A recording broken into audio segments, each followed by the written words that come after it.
we have talked a lot this year, Andy, about the notion that this Cardinals team, really their bugaboo, had just been not being able to see all the elements of the roster go in cohesion at the same time. Everybody operating, firing on all cylinders in the same games. And now we're seeing it a little bit with the offense continuing to be at least consistent. I know it took them until the 10th inning last night to really break open, but 5 runs last night. You have another good output today. So the offense has been kind of that steady drumbeat that we've honestly seen a lot from them this season. But the pitching finally catching up a little bit right around the time that you're talking about basically nuking 40% of the rotation and sending those guys to other teams and maybe your closer as well. It is going to be some really interesting times that we're coming upon, Andy. There couldn't be a better time for the Cardinals to go to Wrigley Field this weekend because it just seems like the vibes are like something's going to happen. I don't know what's going to happen. I don't know if it's going to be good. Well, what do you mean? You're they're going to walk all over them. No, I'm just saying anytime you go into a late summer series at Wrigley, it's appointment TV. It's appointment radio. Yeah. Something's going to happen. I don't know if it's going to be the continuation of this winning streak as the Cardinals play for 4 games in Chicago this long weekend, or if it's going to be the weekend that we go, oh, no, we remember the Cardinals have a lot of flaws and the Cubs are the team that's going to show them. I don't know what it's going to be, but it's going to be very compelling because the Cardinals are riding in hot on a 5-game winning streak, 8 of their last 10.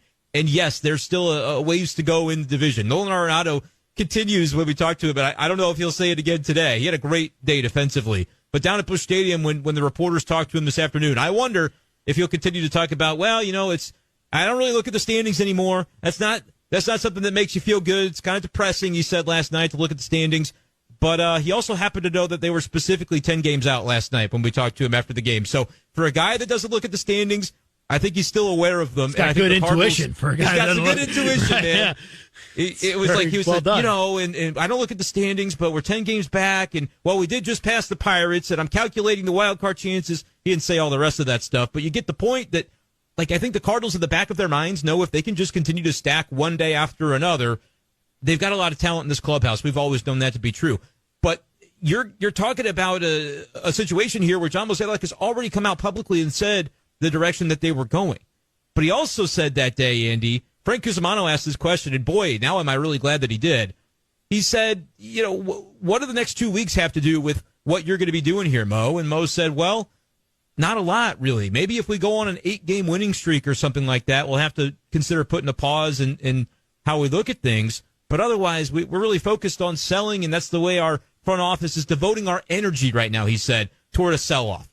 Andy, they've now won 5 in a row. 5 in a row.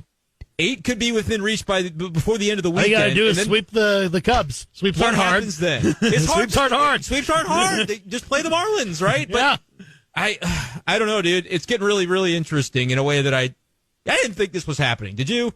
Like we had always we kind of written the eulogy. The Marlins if you will. are a team that I did not think was going to mess around with this Cardinals team. They're in the position. I don't think they're that great of a team. I don't know if they get to the postseason that they're a major threat, but still a team in that position with Skip Schumacher being the manager, he knows the deal when you have to go to Busch Stadium. Like I thought that team would be a little bit more packing a punch. They're struggling right now. They're kind of struggling like the Reds. They've lost a number of games in a row. Cincinnati's done the same. Yeah, it's a little bit weird. We all kind of thought the Marlins were playing above their heads, though, like you said. Like, we didn't expect these guys to be real, like, playoff juggernauts or anything this season. And they've had a really nice first half, and they just haven't been able to. Schumacher talked about this last night after the game. Haven't been able to get those situational hits. Where have we heard that before? The Cardinals for the longest time. That was something the Cardinals were going through. But, man, I don't know if it was the All-Star break just kind of allowing everybody to loosen up. Like, that was kind of the line of questioning to the players last night. What's going on that's different? Because everybody can tell it feels different right now. And is it a matter of, Andy, they all did kind of stop looking at the standings, or at least stop stressing about the standings, because it is what it is, and there's really nothing you can do about it without just kind of putting your hands up and saying, let's go play ball and play free, play loose. That can't Maybe hurt. That's what they've done. That can't hurt, honestly, if you just make sure that you're not getting on your phone and seeing where you are and worrying about what other teams are doing. You have to focus on your task at hand, which is winning the at-bat, winning the pitch, whatever it is, just doing your job, honestly. That's been the issue with this Cardinals team, is that in every point of this season, somebody just was not executing their job the way that they needed to.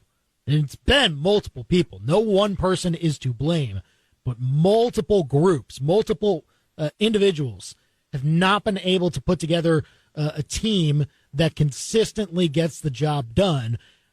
And I mean, the starting rotation, I think, gets a little bit more emphasis because you see what this team can be when you get 3 quality starts in a row. Like you see the potential that you can get from the bullpen when that happens.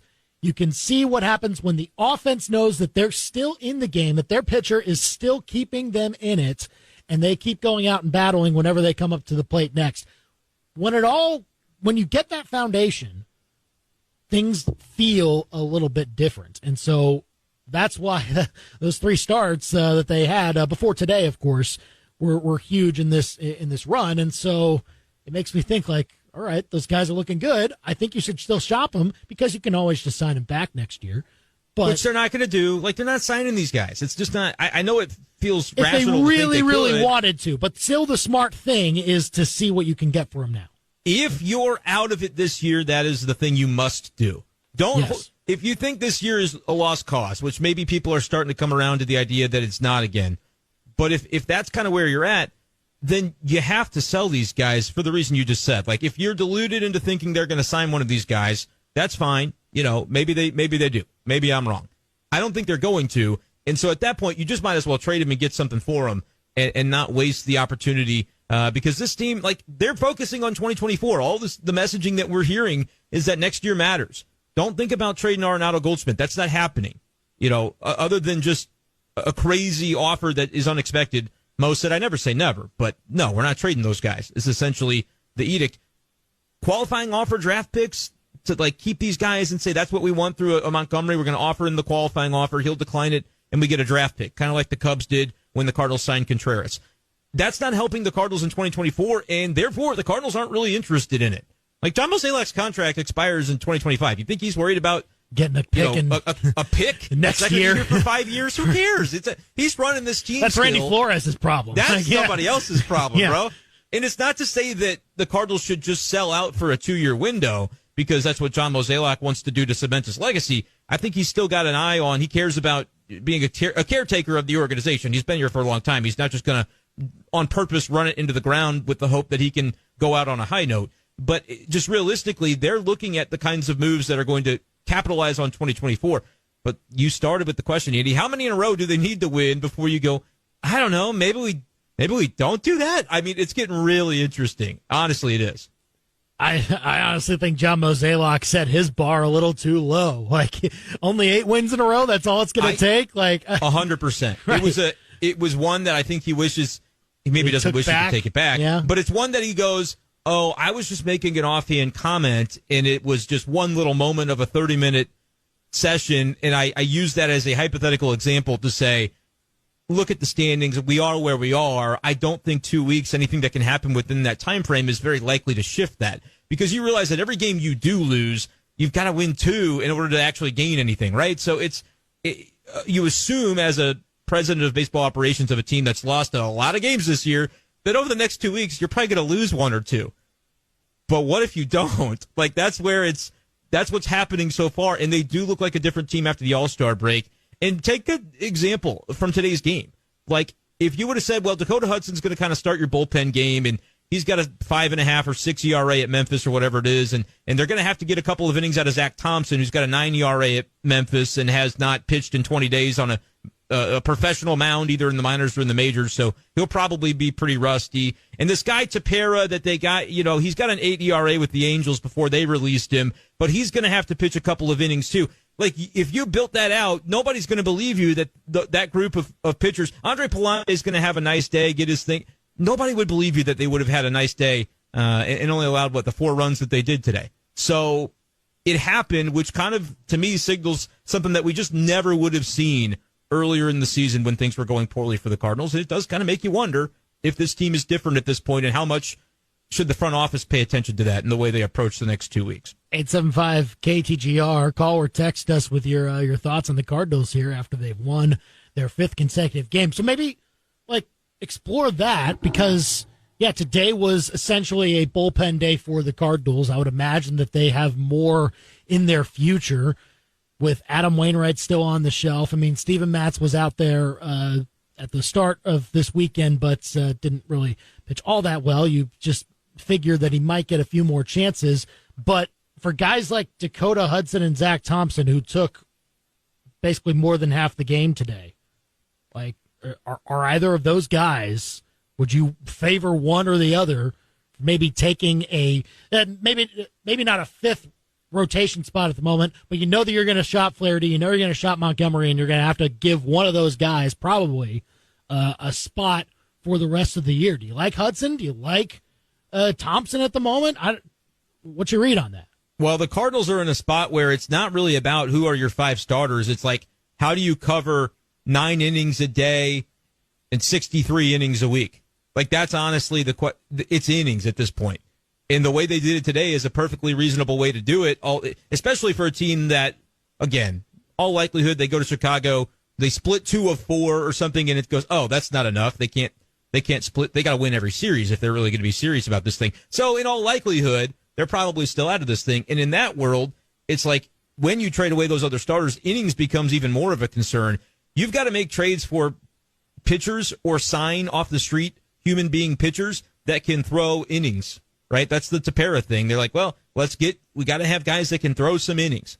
And so 5 days from now, you probably have Dakota Hudson and Zach Thompson do almost the same thing that they did today, but hopefully they are super efficient. Maybe they can give you 6 innings combined instead of 5 or 7 innings combined. And, that's kind of where it is right now. Hudson, yeah, I could see him continue to be the leadoff man of a bullpen game every 5th day. But if and when you trade your other starters, you've got an innings crisis that fundamentally doesn't matter because at that point you're admitting the Cardinals are out of it. Like, the moment that they do trade one of these guys, I know they've already said it out loud that they're out of it, but by actually physically doing that move, that really says, okay, we're officially waving that white flag with our actions. Pitchers, if you actually think you're in it, you're just. But it will create an innings crisis for a team that's already kind of been in that world this year. So.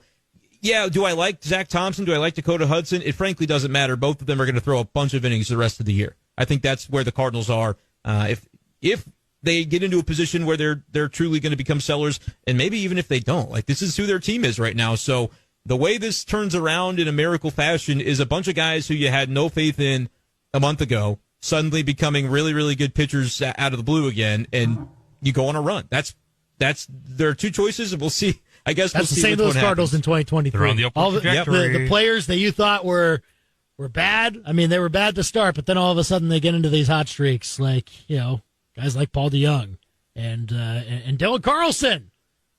I mean, I guess today he didn't have a great day at the plate today, but made a nice catch again. He's hitting the ball to center field every time. I mean, he's hitting it pretty well when he makes contact. But he had a couple of strikeouts, struck out in a clutch situation. You would have liked to have seen them be able to add on.